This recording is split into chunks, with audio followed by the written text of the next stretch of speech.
Hey, Dan here. Many of you may know me as somebody else. Um, that was bad.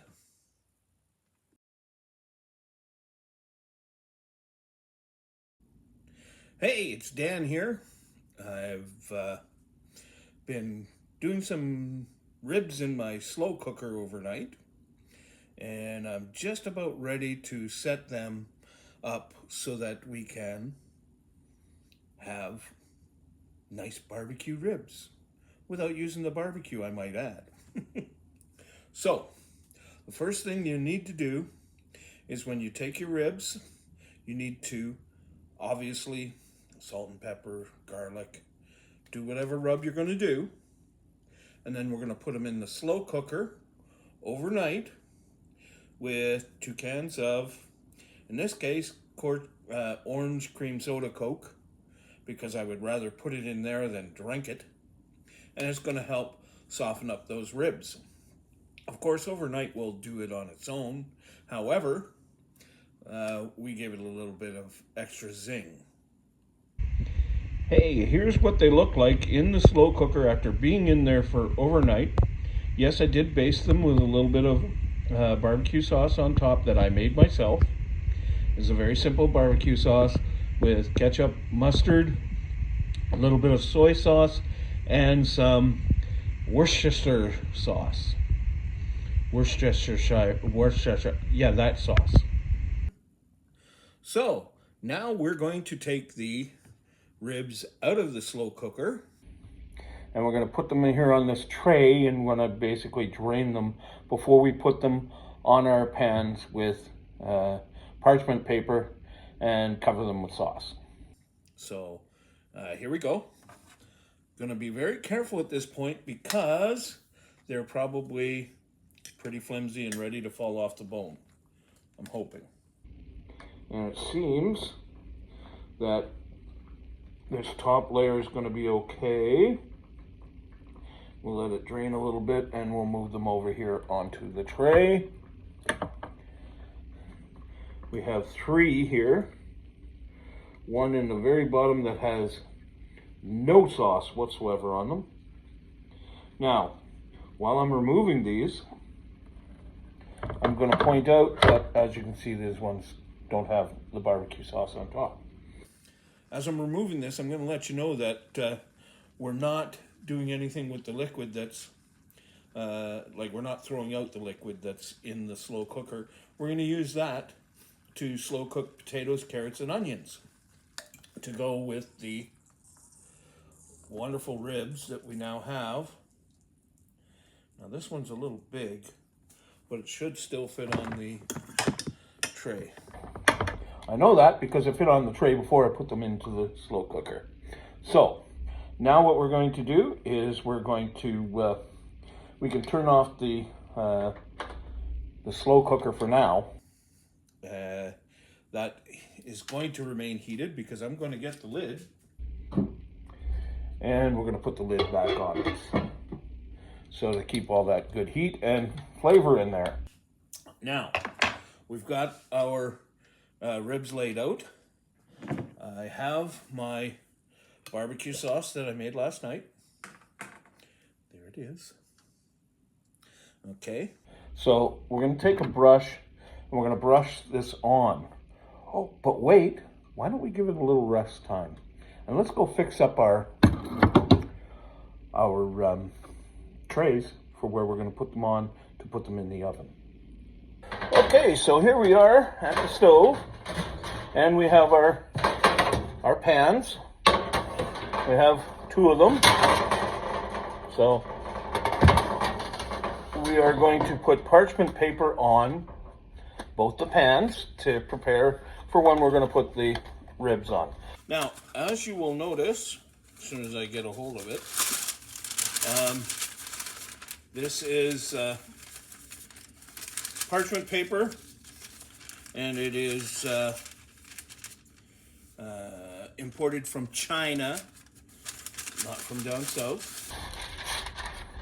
And it is basically the length of the pans. So I will take enough to cover each pan, and I will really rip it badly, and we'll put it on the pan, and we're going to wrap it around the edges so that it basically will stay there. Once we put the ribs on here, it will stay there. So let's go ahead and we'll get the paper out here again. Now, the OCD in me is killing me that this is not a straight edge, so we'll try to do better on this one. And we will make it so that it's wide enough to overlap the edges, and we will hold the box a lot tighter this time.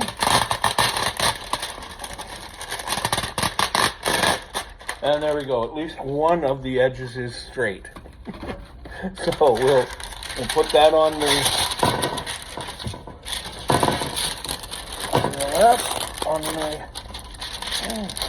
and wouldn't you know it, some of it is not quite wide enough, but that's okay. The ribs will hold it down. So let's go back to the ribs. So here we are back at the ribs. Okay, what we're going to do is we're going to paint them with the barbecue sauce.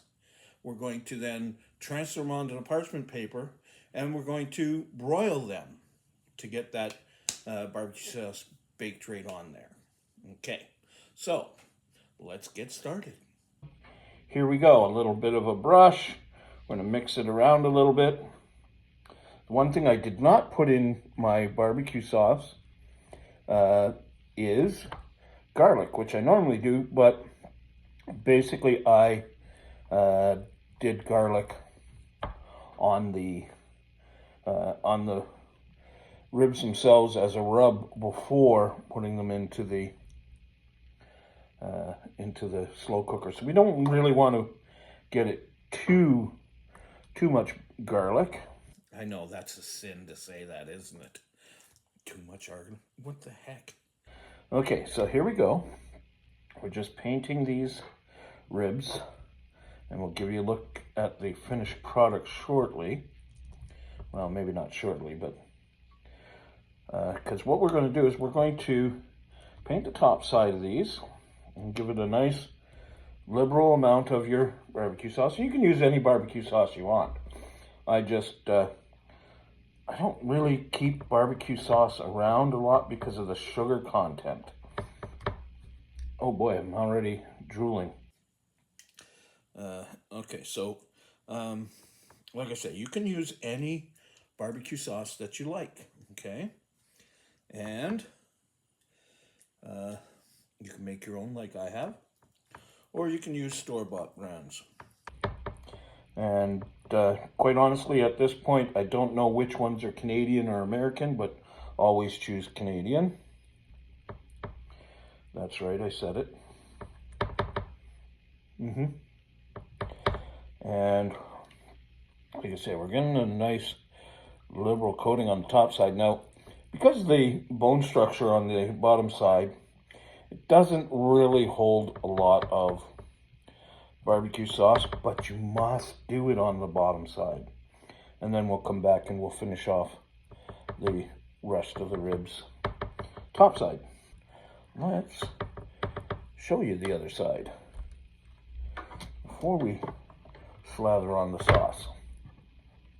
Now, I'm not at liberty to discuss how much of this I am eating myself, but I'll probably share with friends.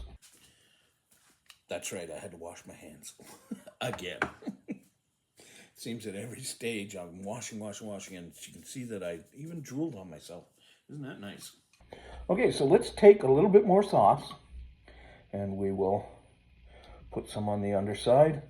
Like I say, it's not going to take the sauce as easy as it does on the top side, but it will take the sauce. So, and on the sides especially, you want to make sure that you get the sides, because that is where there's a lot of meat, obviously. So, and what we're going to do, we're going to put some on here.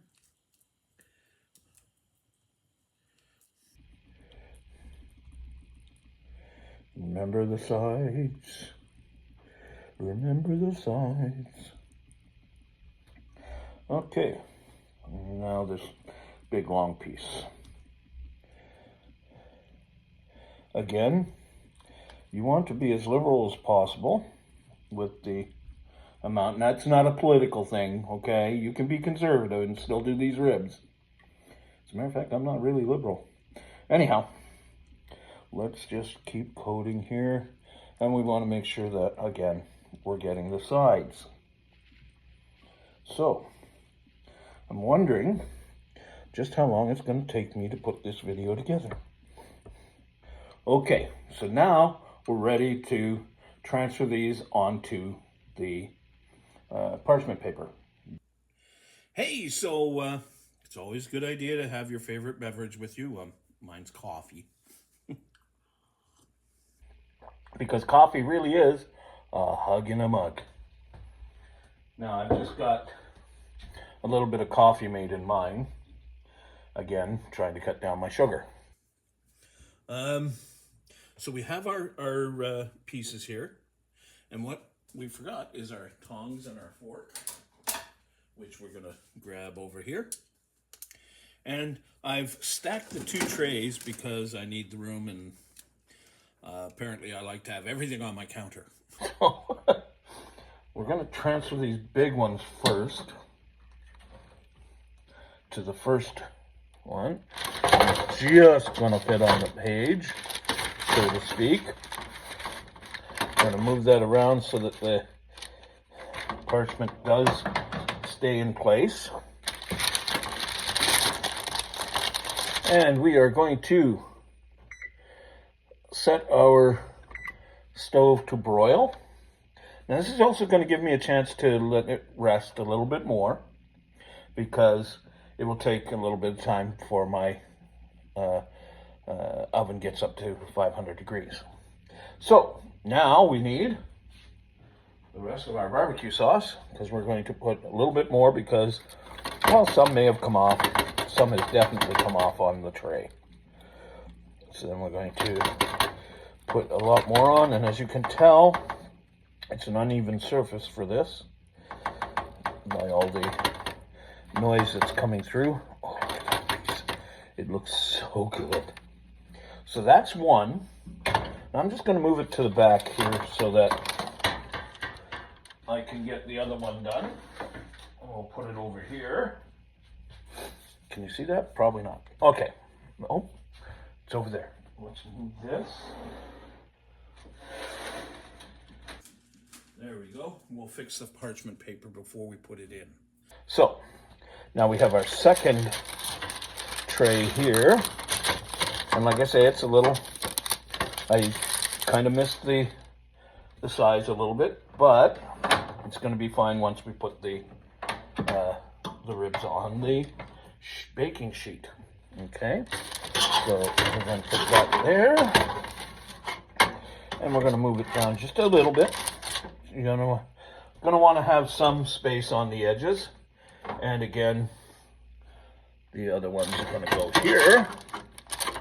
And like I said before, we're going to use up the rest of the sauce that I made, and we're going to make sure that there's lots on top, because this is the top that's going to it's the top that's going to get all the most of the heat, obviously, because it is going to be under the broiler. Now let's make sure we got lots on here. Yep, I want that just to bake on as much as it can. And we have a little bit of barbecue sauce on the metal edge. I'm sure we're going to get some sort of drippage anyhow, so I'm not going to worry about it. I'll just have to scrub the piece that much more. Now, I still have a little bit more in here, so I'm going to go back to the other one here. And we're going to put some more on here, just so that, you know, there's no waste. And we'll just put it on like that. And we'll put this in the sink. Put a little water in it. Make it a little easier to clean later. And we'll just soak this into the meat. Okay, put that in there too. Clean that off a little bit, make it easier to clean later. Alrighty then. Okay, so now we've got our ribs. They have been nicely barbecue sauced. Okay, there's one of them. Just a second. Here's the other one. Don't they look great? Now you can finish these on the barbecue if you like. Right now, my barbecue is a peanut can. Well, that's where I store peanuts for the birds and the squirrels. And that's why I'm doing it in the oven. So let's come back after it comes to temperature, and then we will do it then. Hey, just cutting up some little potatoes, and gonna cut up some onions, slices, and put them in the crock pot that we did the ribs in, so that they'll be ready for supper tonight. I'll be having one of the ribs for lunch today, I hope. So we'll be right back. Okay, so the oven has beeped. 500 degrees. Now, you can put these on the top rack, but I choose to have them on the second rack. I can leave them in there longer without fear of burning the top. So, let's get after it. Let's put these in the oven. Okay, so here we go. I'm going to put these in the oven. Unfortunately, I have a small kitchen, so I don't get to open it all the way. So we'll put one in, right in there. And we'll put the other one in beside it. Let's move that one over a little bit. That's why I'm wearing the gloves, even though the pans are not as hot. But there they are. They're in the oven at 500 degrees on the second shelf. And let's see how they do. So we've put the ribs into the oven at 500 degrees on the second shelf, not on the top shelf. We don't want them to burn. And I'm going to set the timer for 30 minutes on my microwave, of course. And I will check them at 30 minutes. They should be done by that time. Remember, they're already cooked. We are just putting the glaze on. So check back shortly. Okay, so I forgot to show you that we are cooking the potatoes and the carrots and the onions in the broth. Now that will go, oops, that will go with dinner. Lunch will be a half rack of ribs.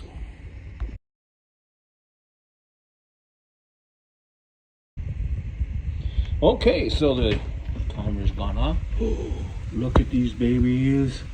I think they're done. Let's turn the heat off. Oh, because I opened the oven, my smoke detectors went off. There's a fire. Well, no, it's just heat. So let's get them out of there quick. Oh, don't those look wonderful? And they're just sizzling and crackling. And we're probably going to get that damn thing going off again. So let's quickly close this up and turn on our fan. There we have our barbecued ribs. They're looking a little bit charred, which I actually like. But we'll get them off the pans and back onto that tray once I wash the tray. Okay, so we've got them out. We've cleaned off our tray. And now we're going to place them on the tray so that they're no longer being heated except for by themselves. So let's get that over there. Oh, doesn't that look good? These, oh my gosh, these look awesome. Just the way I like them. Now this next one is going to be hard to do holding the phone, so I'm going to come back after I've put it on the tray. So here they are, laid out on the tray. Now, one of the things that you want to do is you want them to rest, obviously. But I'm going to give you my chef daughter's secret. It's probably all chefs, but my daughter's a chef, so I'll take it from her. Is you might want to cover these with tin foil around them to keep the heat in and let them rest. So let's do that. And this is what it looks like. So this is what it's like. Now I'm going to let mine rest a little bit longer because it's not quite lunchtime yet. So I will show you once they're ready to eat. Hey, it's time to eat. That's right. It's afternoon now, so I can eat. I'm on a fasting thing. I don't want to bore you with the details. So here we have our tray where it has been resting. We're going to take the... Oh, look at that. They just look wonderful. Yeah, we don't need that. Okay, so here we go. I have my choice of 3 slabs. Now it is lunchtime, so obviously I'm not taking the big one. However, I've got my plate ready for this one. Okay, that's fine like that. Let's go find out how they taste.